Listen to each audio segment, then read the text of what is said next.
all right, we're out here at Super Bowl. You're a Las Vegas kid, okay? Right. So we're out here. They've got a new NFL team in the last few years. You got an NHL team in the last few years. And now they got the biggest event in all of sports. Right. What's it mean to be a kid that grew up here to now see the Super Bowl be in Las Vegas? Oh, it's awesome. It's awesome. You know, that was part of Vegas the one part of Vegas that was missing, like the sports. I don't know, for the longest, teams never kind of came here or gravitated to this area. So, man, the Golden Knights came in, went to the Stanley Cup their first year. The city rides behind them. The Raiders are in here. Everybody rides behind them.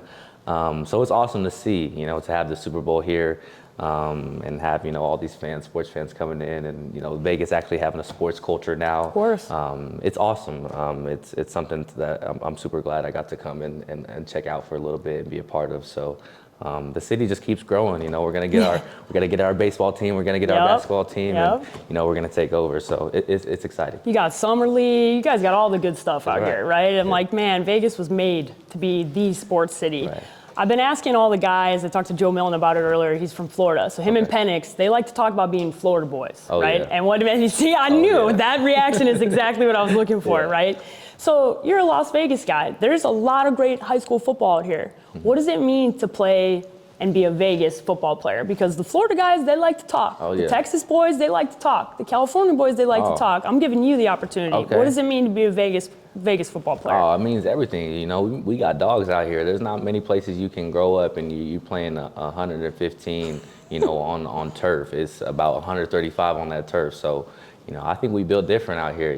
We go through some adversity, just with the extreme heat we have to go through in camp and through those aspects. But it's hard to play out here too, just because of the dry air, the desert climate. It's tough. So it molds us, it builds us, and we play good football here. You got Bishop Gorman down the street who continues to have great success, which I'm an alum of, and a bunch of high schools around the valley that got talent scattered all over the place. So, man, I'm a Vegas kid, and I'm always a represent the Vegas football, and I think we can compete out there with anybody. We just don't have the population to have as many players, but the quality.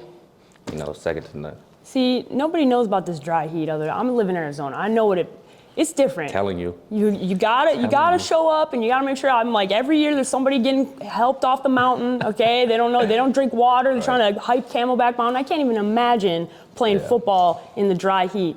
Difference though, you go from that to playing up in the Pacific Northwest, right? Total switch up. What's the biggest difference from that environment to then going to the University of Washington? I think the Pac-12 kind of gets slept on, right, in the exact same way that Vegas does, right? So that's a commonality, but what's the biggest difference about playing up at UW? I would just say, UW and Seattle has that rain factor, and it's definitely more, humid out there in a sense. So you have to, kind of make adjustments with that, but it's completely different. Out here you got to carry chapstick, you got to carry water on you at all times, like you never know, and the sun's gonna come out and drain you. So out there it's more cloudy. You get to be a bit more relaxed, but just making sure you're keeping the right mindset, because the sun's not always out. Out here you got the sun shining, which brings good vibes, but out there you gotta kind of bring your own energy a little bit, because it's gonna be gloomy some days. Some of those months the sun's gonna be hiding. So 100%. Just bringing your own energy, being prepared for a little drizzle here and there, and you'll be all good. So one topic of conversation that's been big amongst the NFL is just weather and the impact, right? You had the Miami Dolphins, this high-powered offense goes into Kansas City, and it's very hard for them to adjust. So you have a very interesting perspective because you've played in a bunch of different, very tough environments.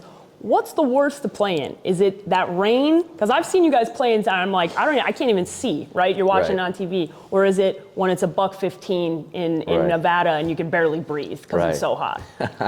I would much rather play in like a $115 when it's hot, but for me, the rain whips with the wind, and when it's a little cold, oh, that combo is deadly. Like we had a game like that 2021 against Oregon. It was raining, it was cold, the wind was adding that wind chill, and it was like unbearable. So the rain and the wind, those things are way more affect me, I would say, than any sort of heat. Yeah, but I hope you NFL GMs and coaches are going to watch this. I hope you hear that because this man know how to play. Okay, this has been a big factor for all these college guys. They go to California, then they play at a California high school and in college, and then they go to Green Bay, and they're like, I don't know how to be here, right? It's you got to be able to play in all types of environments in the NFL. So I think that's a unique thing about you that you've played in those are literally polar opposite experiences as a football player.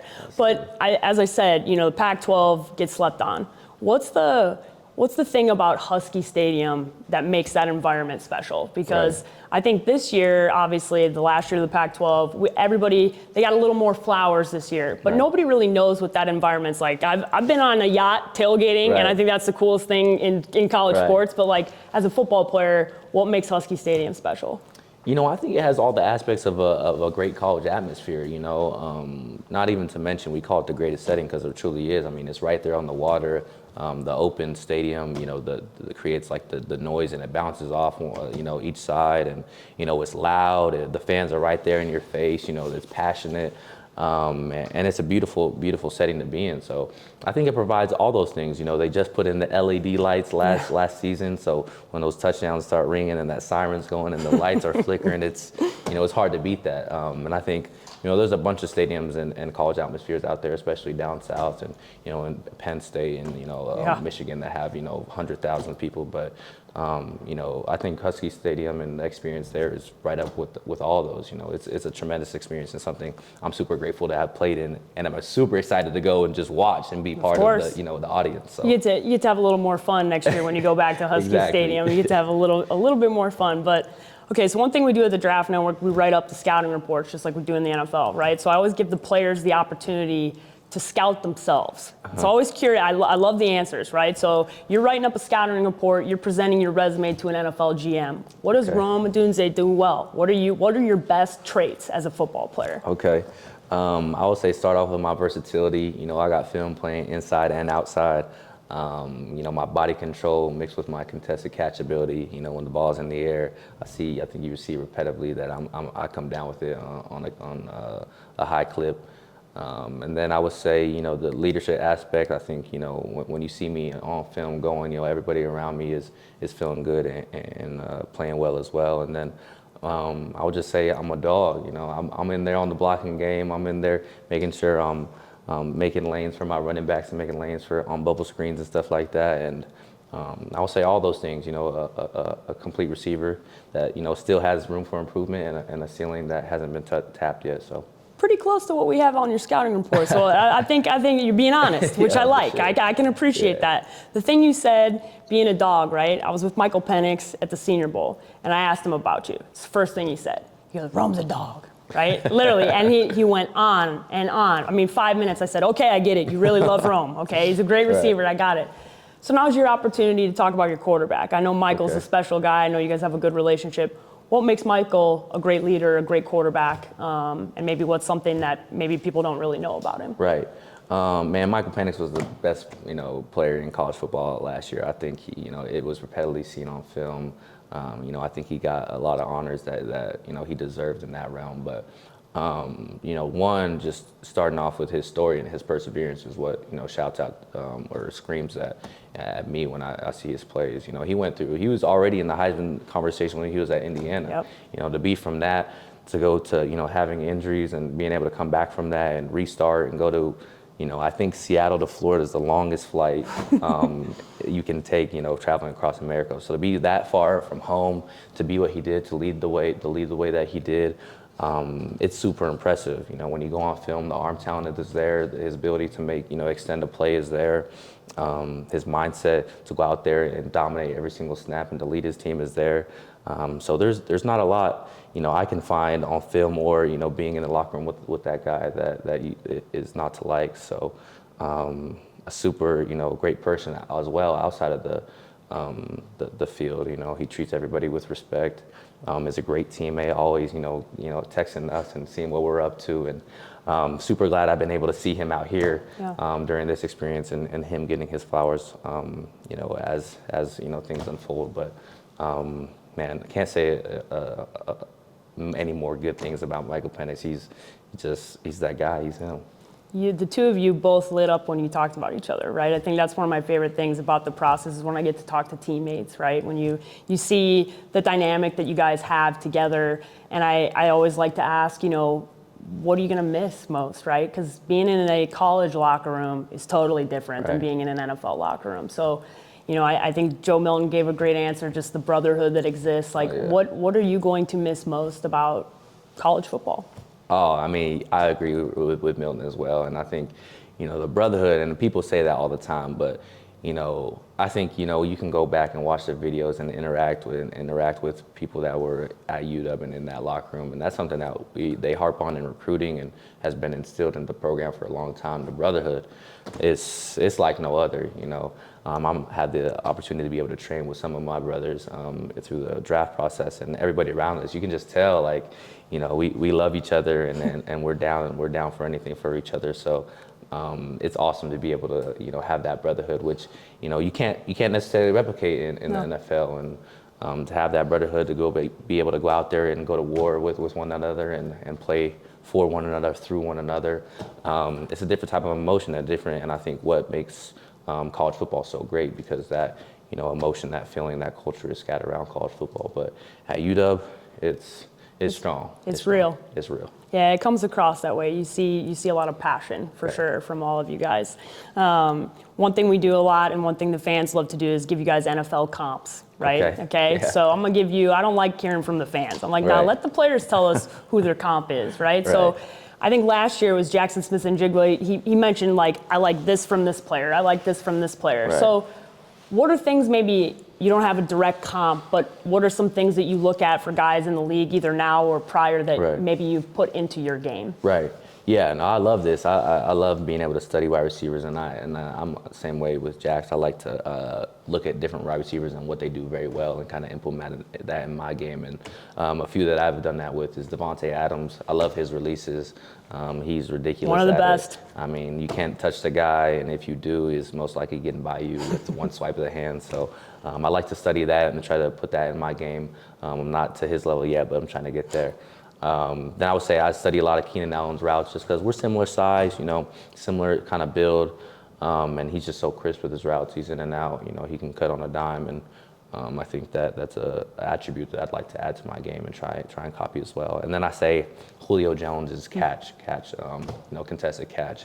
When the ball's in the air and Julio Jones is down the field, it's like, he's coming down with it. He's coming down with it. So his mindset when the ball's in the air, I try and copy that as well. So I like to take different pieces as well. I like that. All right. So I was talking to one of your marketing agents off camera, and she told me about the dairy farm and your family, right? Right. And I have family from Nebraska who are also dairy farmers. So I was like, well, that's cool. I like that connectivity, right? I learned a lot from my grandparents. So what's one thing maybe you learned from that, from whether it's farming or your grandparents, that is applicable to football, right? Whether it's work ethic or a piece of advice, what's one thing from being from a dairy farmer family that's applicable to playing football?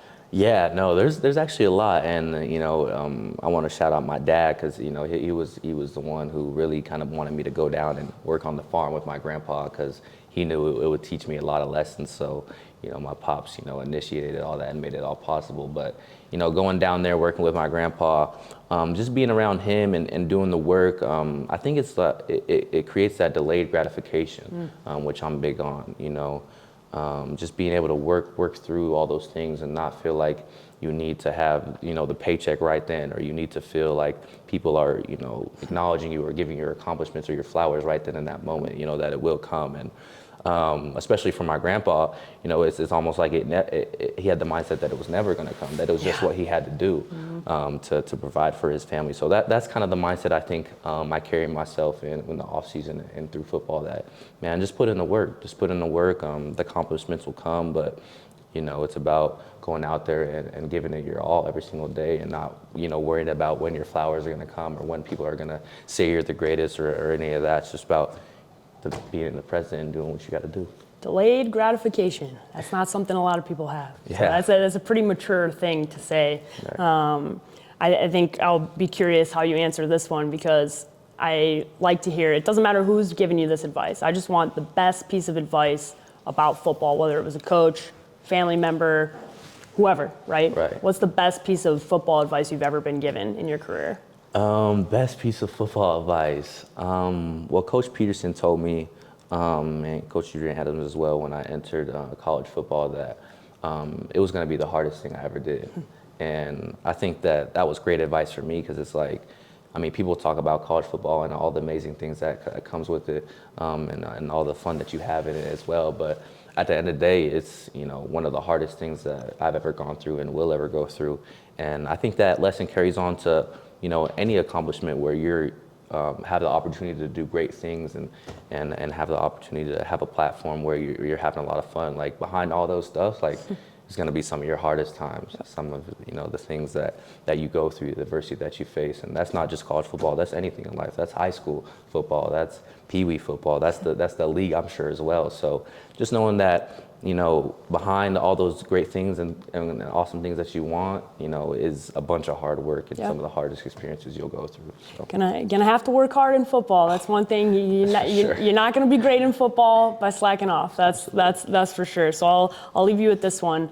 What's your piece of advice to a young football player who wants to be Rome? Right? What do you want a young kid who's growing up going, man, I want to play wide receiver at Washington, or I want to be a wide receiver in the NFL. What's your best piece of advice for a young kid? My best piece of advice to them would be to go play every single sport, honestly. You know, while you're young, you know, while you can play, you know, different sports, and you have the ability to run around with, you know, infinite energy and play all these different sports, I would say do that. Go play basketball, go play baseball. You know, if you like golf, go play golf. Let's play tennis, you know, whatever it is, just go have fun in the sport realm. Like, trust me, you'll have enough time to lock in on football and, you know, get the details right and enhance your football game. But while you're young, I mean, even up in high school, middle school, all through that, you know, go play a bunch of different sports, run track, and have fun with it all, because it all kind of builds your athleticism. And of course, every single sport has carryover to another sport and different things that you can take from that sport and bring it into football. So